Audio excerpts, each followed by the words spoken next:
Bună, numele meu este Diana și sunt gazda podcastului ASEVI Power Challenge. Și astăzi avem un nou episod, bineînțeles, cu o nouă invitată. O avem pe Simona. Bună, Simona! Bună!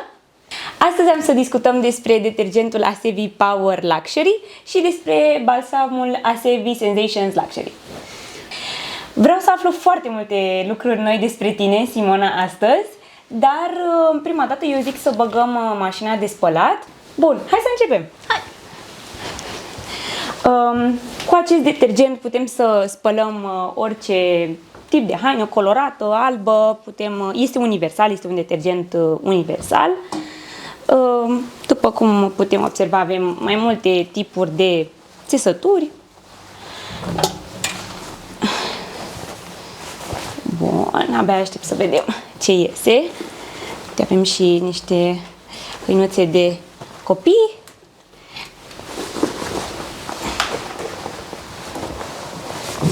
Dar în principiu am băgat și colorate și albe. Okay.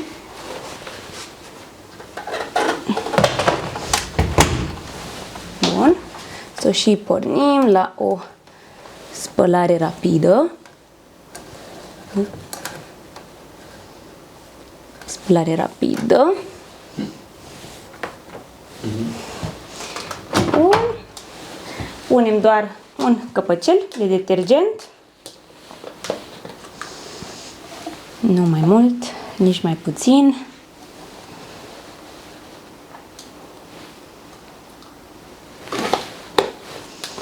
Și, după cum am spus, vom folosi în aceeași gamă ASEVI Sensations Luxury, un căpăcel.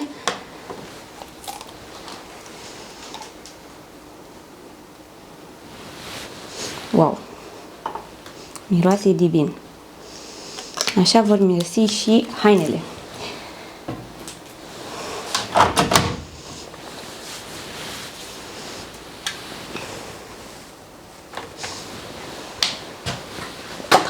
Bun. Și acum să revenim la ale noastre. Ok. Simona, îmi pare bine să te cunosc. Și mie. Spune câteva lucruri despre tine. Pe scurt, așa. Pe scurt, sunt Simona, după cum s-a bine știut. Am terminat facultatea, chiar în vara asta, facultatea de fizică, 4 Wow. ani. Wow. Și m-am înscris și la master. Un master de mediu chiar.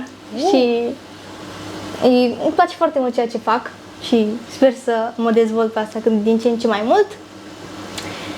Sunt în paralel și creator de conținut și încerc să mă împart cât de cât și la facultate, și la crearea de conținut, și la viața de casă, și la un eventual job viitor. Sper că foarte curând. Și cam atât. Super! Asta e, pe scurt, viața mea. Foarte tare! Sincer, nu am întâlnit pe nimeni până acum cu facultate de fizică. Mi se pare foarte interesant! Da. Super tare! Vreau să te întreb, cum ai descoperit ASEVI? Sincer, din întâmplare, am vrut ceva să diversific cumva detergenții de acasă și tot vedeam în online cum toată lumea ASEVI și am zis, trebuie să încerc și eu cumva ASEVI, că prea e lăudat de toată lumea și am zis să încerc și știu sigur că primul pe care l-am încercat a fost asta, Luxury, pe care îl folosim și astăzi.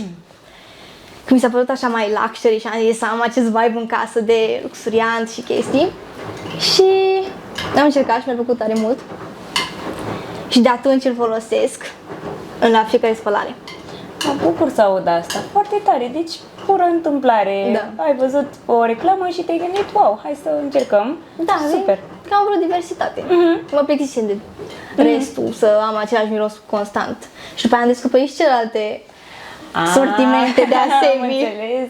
Iar o obsesie. Ce ți se pare așa special la ASEVI? Cum vezi tu această diferență? Îmi place foarte mult că cumva este o combinație între performanță și senzație. Adică este și foarte eficient în eliminarea petelor și dă un miros care nu te înfundă cum ar veni, nu este greu pentru corp și nu... Da. E foarte ușor și foarte lejer de simțit, așa, în același timp este și foarte puternic, dar și lejer. Da, nu știu da, cum da. să explic asta. Da, e un echilibru Da, acolo.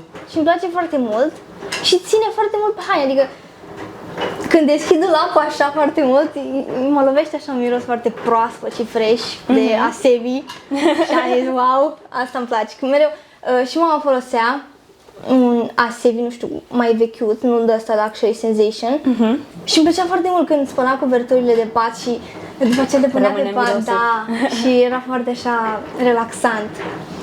Acum, la mine acasă, folosesc și eu de la fel. Mă bucur să aud asta și mi-ai spus că deja ai încercat mai multe produse de la Asevi, dar sunt curioasă care este preferatul tău. După ce am încercat pe fiecare în parte, sincer, îmi place cel golden. Golden. Chit că și luxury se apropie oarecum de ceea ce vreau eu să am în casă, dar golden e preferatul meu, nu știu, e ceva care mă duce cu gândul că stau într-un mic palat, să zic așa, chit că nu. Dar îmi face zona așa foarte relaxantă și în același timp foarte, nu știu, plină de lux și îngrijită, ceva.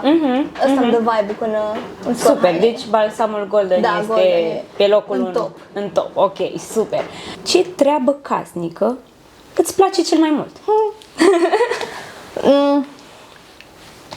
Cel mai mult, bine, dacă ar fi după mine nu mi-ar place nicio treabă, că zic că dacă Am dar înțeles. cel mai mult că trebuie făcute până la urmă, că nu are cine să mi le facă, spălatul rufelor. De obicei împart treburile, ca zice cu prietenul meu, că stăm împreună și de obicei eu bag la spălat și el le întinde sau invers. Și acum că este un pic mai ocupat că, cu jobul și asta, am început să le întind eu, să le bag la spălat și să le și întind. Și îmi place foarte mult că atunci după ce le întind, mă lovește așa mirosul de balsam și parcă sunt într-o reclamă aceea de televizor cum de zboară petalele prin jur și Ce tare! floricele și toate acele senzații aceea de miros. Super Și îmi tare. place tare mult cum se îmbină așa. Foarte tare. Și acum să luăm și pe partea cealaltă, pentru că ai spus că dacă ar fi după tine, bine, corect, dacă ar fi după noi toți, am putea să dăm skip la toate, dar sunt curioasă ce treabă nu-ți place deloc, dar deloc să o faci. Deloc. Deloc. Ce pasezi prietenului tău? Sincer, să dau cu aspiratorul și cu mopul. Astea două, că vin la pachet cum ar veni, mai întâi dai cu aspiratorul și după aia dai cu mopul. Deci nu-mi place deloc, numai când mă uit la aspirator în colțul camerei mă obosește, deci nu vreau să-l văd. Mi se pare așa foarte greu pentru mine să dau cu aspiratorul. Da, știu, te înțeleg. Și la mine, și la noi în casă, tot prietenul meu dă cu aspirator. O treabă mai dură așa, de bărbatul. Am înțeles. Șteargă praful de pe jos. Corect, mi se Eu pare așa corect. văd. Și acum, știi că există foarte multe mituri despre curățenie în general. Sunt curioasă ce mit ai demontat tu, ce mit ți se pare total neadevărat legat de curățenie.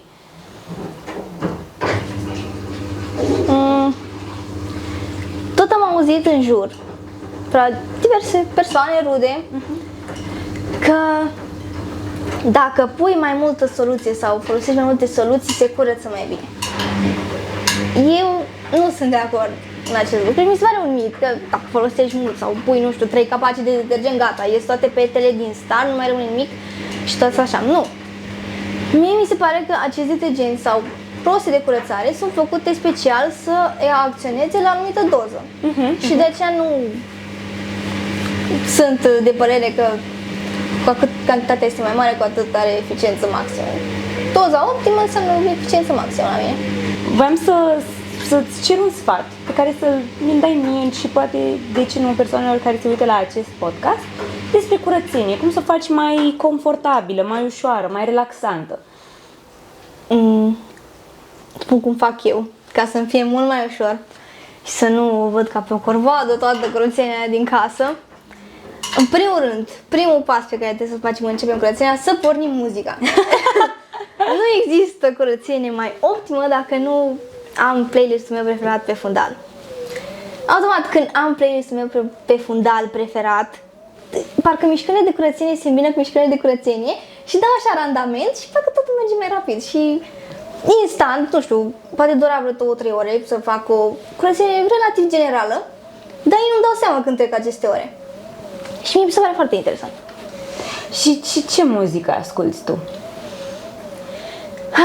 În principal, ceva să mă pună pe mișcare. Nu știu, Lady Gaga, Wow! ceva Katy Perry, ceva pop, dar nu exclus și muzica românească, adică fanii de manele, să zic așa, eu nu pot să lucrez fără manele. Ala e când am treaba mai grea de făcut. Am înțeles, acolo să-ți dea un impuls. Da, nu se poate. Deci cred că dacă aș face un sondaj de opinie cu toate persoanele cu care am discutat, cred că toate persoanele ascultă muzică în momentul în care fac curățenie, ceea ce mi se pare incredibil și eu fac asta. Și orice activitate pe care o faci cu muzică e mult mai bine. Da, exact, e mult și mai simplu. Și învățatul e, și mersul pe jos, și cu autobuzul, cu orice muzică trebuie să fie acolo prezentă. Așa e, ai dreptate. Cum arată rutina ta zilnică de curățenie sau săptămânală, în funcție de cum faci de curățenie? De dimineață până seara sau rutina ta, cum începi, cum termini? Zilnic, să zic, ar fi să spăl vasele, o rutină zilnică. Spălatul vaselor e ceva sfânt. Nu trebuie să mă culc cu vasele nespălate, să le las în chiuvette. Nici nu e igienic, să zic. Și nici nu îmi place să le am acolo. Da, există situații în care posibil să n-ai timp sau vii obosit de undeva, la eveniment, muncă și le lași acolo o zi, nu se întâmplă nimic, dar în principal să nu rămână nespălat. Așa, o rutină săptămânală, să zic, pe lângă vase, ar fi să curăț toată casa așa în ritm, fiecare bucățică, baie, bucătărie, să am blaturile șterse, să am oglinzile, chiuvetele, să le am curate, să nu aibă murdărie de la când mă demachez, să nu aibă resturi, iarăși în chiuveta de bucătărie, să schimb așternutul săptămânal și de dat cu aspiratorul și cu mopul, logic. Corect. Da, evident, toate aceste treburi sunt împărțite între mine și prietenul meu ca să fie Totul mai ușor. Da, să se termine mai repede. Foarte bine, foarte tare. Și pentru că mi-ai spus că ești foarte pasionată de fizică, ai terminat facultatea de fizică, spune-mi, cum te ajută latura ta științifică să alegi produsele corecte, produsele de curățenie? Mă rog, nu știu dacă îmi dă o anumită experiență în domeniul ăsta de știință în alegerea detergenților și produselor de curățare, dar cumva dacă am terminat facultatea de fizică, ce s-a întâmplat în interiorul facultății, cum am fost învățată și cum decurg lucrurile în fizică, cumva m-am pregătit un pic să le integrez în viața mea personală de casă. Adică în fizică tot trebuie să fie clar și sunt pași și noi trebuie să știm cauza, nu doar efectul. Și pentru asta noi trebuie să luăm să folosim ceva ca să acționeze fix acolo. Da, local. Da, și mă rog, cred că fiecare persoană se uită la ingredientele detergenților sau produselor de curățare și nu mai e ceva extravagant să zici că trebuie să fii în domeniul de chimie ca să știi toate alea. La un moment dat o să le înveți pe de rost, că o să le folosești zilnic la curățare, dar principal știu exact pentru ce am nevoie, dacă am nevoie de produse de pardosel, pentru pete, pentru ceva parchet, faianță, gresie, mă uit exact după etichetă, în primul rând, care ar trebui să indice oarecum ce face, dar ca să fii sigur că face ceea ce promite, te uiți și pe eticheta cu ingrediente. Ca să fii 100% sigur că acționează la fix. Ai animale de companie? Am avut un iepuraș. Wow, ce drăguț! Da, era foarte micuț și pufos, dar cu etapele lui nasoale, ca orice animăluț. Cu puf prin toată casa, năpârlire și evident era un animal care își marca teritoriul. Dacă apărea un mobilier nou, o parte de parchet nouă, trebuia să o facă al lui. Da. Am înțeles. Ca orice animăluț și cățel și până își face locul lui trebuie să trecem prin această... Am înțeles. Foarte drăguț, uite, nu prea am mai auzit persoane să aibă un iepuraș. Nu știu, îl țineai la bloc, la casă, la bloc. Acum l-am trimis la mami acasă, la țară, pentru că știu sigur că e mai bine la aer curat decât la bloc. Așa este, așa este. Vreau să mai aflu de la tine un truc inteligent pentru persoanele care sunt ocupate în general, nu au așa mult timp pentru curățenie. Un truc pe care tu îl folosești și te ajută în momentele astea. Pașii principal și să dedici pentru fiecare, să știi ce ai de făcut în ziua respectivă sau în săptămâna respectivă și să le organizezi pe minute, pe ore, cum ar veni, nu știu, aloci 15 minute pentru curățarea băii. Tot, spăla chiuvet, poate nu e, baia nu e un loc foarte mare. Și 15-30 de minute acolo între asta e suficient. După aceea e o pauză, poate, cum sunt eu, mai filmezi o campanie, mai dai o voce, mai meditezi, mai ceva și după aia te apuci de altceva. Te apuci de spălat vase sau te apuci de dat cu aspiratorul. Repede, între activități poți să integrezi și o parte de curățenie ca să fii mai optim și să le realizezi pe toate pentru o persoană ocupată. Sau când vii de la muncă, ai un job de 8 ore, să zicem, și vii și poate găsești casa într-un haos total, de dimineață pleci și lași totul răvășit, începi ușor, ușor să ți le pui în ordine, pui muzică în primul rând. De ținut minte? Da. Pui mâncarea la încălzit sau ceva, mai împachetezi o haină, mai întinzi patul, mai speli o chiuvetă, așa. Ușor. Printre activități le pui pe toate la punct. Chiar e un sfat foarte bun, sincer, să fii organizat. Da. Chiar da.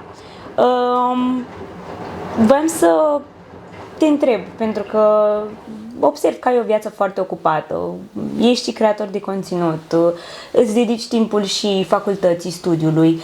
Cum reușești să le faci pe toate? Cum reușești să le îmbini pe toate? Ăsta e secretul, organizarea, sau mai ai și alți ași în mânecă?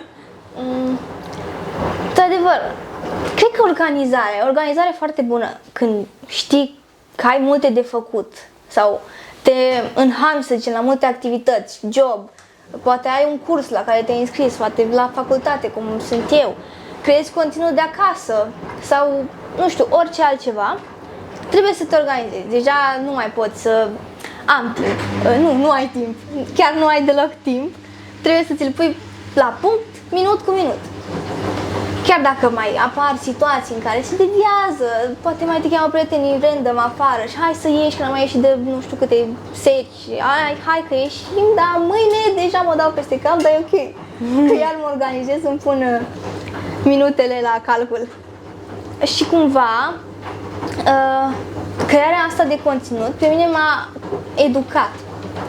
Pentru că ca să creez conținut, mi-e trebuie un loc estetic, îngrijit și ordonat. Că nu pot să filmez într-un loc dezordonat în care toate hainele sunt aruncate și poate filmez în baie, trebuie să fie chiveta curată și tot așa. Da.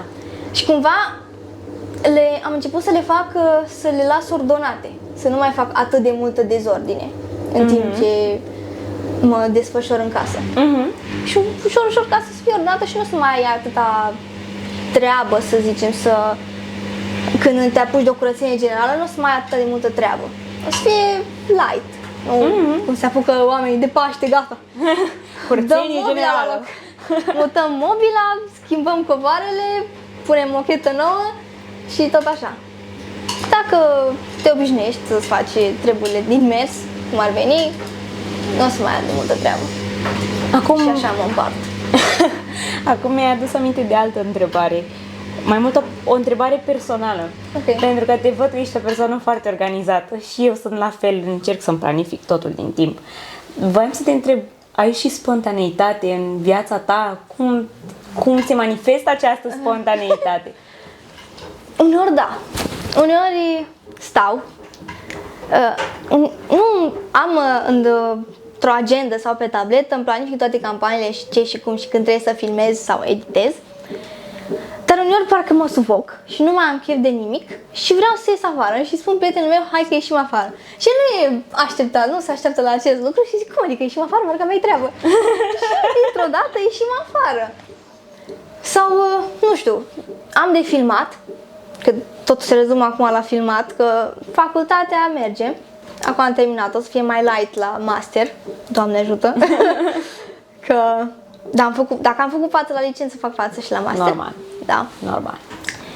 Că și vreau să filmez, dar poate nu am inspirație sau nu am idee și mă apuc de gătit. Random, așa. Deci am momente de spontaneitate, nu știu de unde îmi vin, de unde se pogoară la mine în cap aceste momente, dar apar. Și le fac față.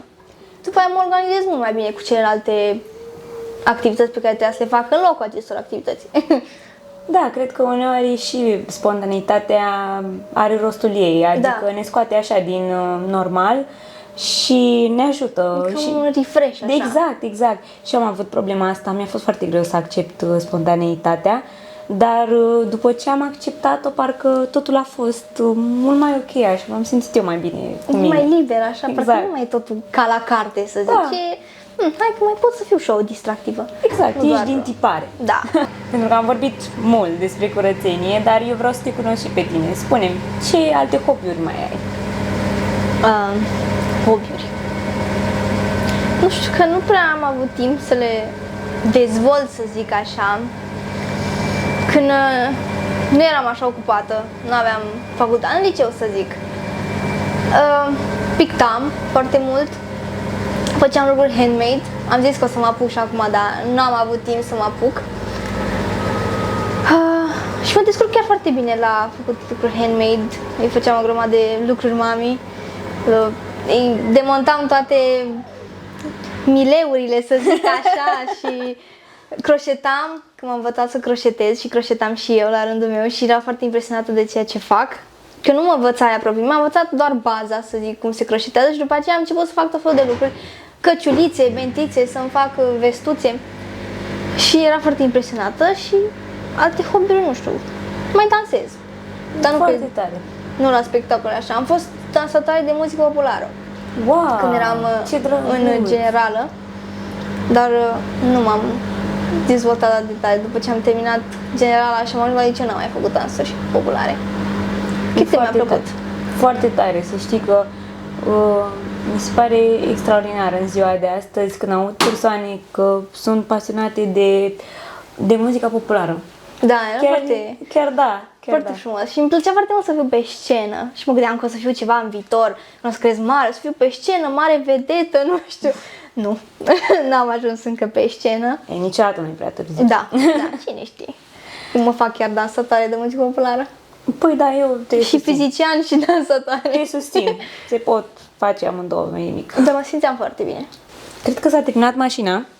Wow. Hai să vedem. Miros. Hai să vedem. Aștept să miros hainele. Ia. Ok.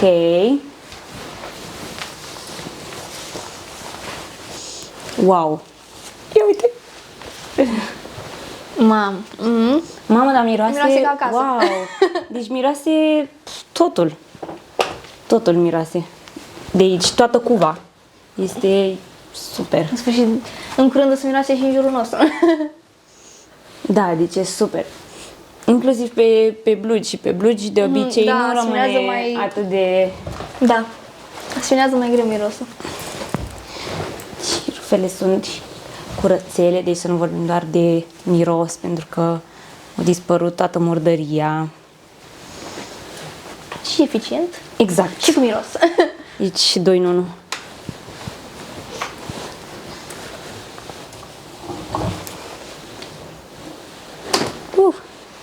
Super.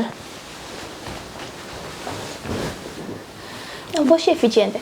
Păi da, am și discutat, am și aflat una alta și am și spălat rufele, exact. Deci super. Așa îmi place să fiu. Super tare. Mulțumim, Simona, că ai participat la podcastul nostru. Mulțumesc și eu că m-ați invitat și că am avut ocazia să iau parte la acest eveniment minunat. Chiar m-am simțit super. Mă bucur mult că te-ai simțit bine. Noi ne vedem în următorul episod al podcastului ASV Power Challenge și până atunci stay tuned. Pa, pa! Pa!